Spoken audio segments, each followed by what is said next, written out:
Perquée sur les hauteurs qui dominent la vallée du Lamboula, à seulement 1,5 km de la Française, la chapelle Notre-Dame de la Pérouse veille sur le paysage depuis des siècles.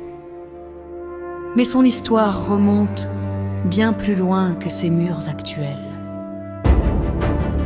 Le site aurait été occupé dès les temps anciens.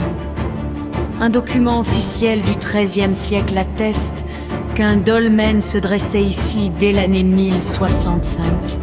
Ce lieu de pierre, chargé de mystère, aurait ensuite laissé place à une première église, déjà mentionnée au XIe siècle comme appartenant à la prestigieuse abbaye de Moissac.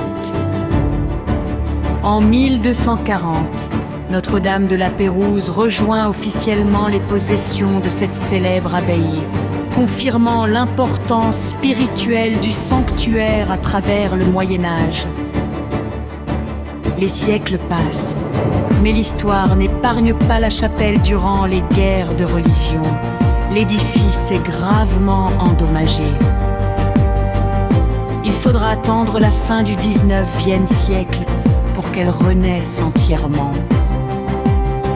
Entre 1877 et 1879, l'architecte toulousain Gabriel Breffel imagine un monument hors du commun. Il choisit un style romano-byzantin, unique dans tout le département du Tarn-et-Garonne. Le regard est immédiatement attiré par sa silhouette majestueuse. Une nef carrée supportant une imposante coupole qui s'élève à 23 mètres de hauteur, donnant à l'édifice une présence remarquable au cœur du paysage.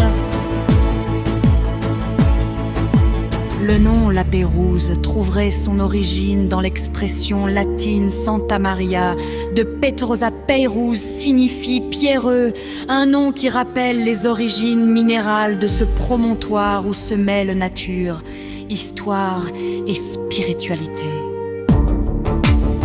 Reconnaissant sa valeur historique et architecturale, l'État français inscrit la chapelle Notre-Dame de la Pérouse à l'inventaire supplémentaire des monuments historiques en 1992.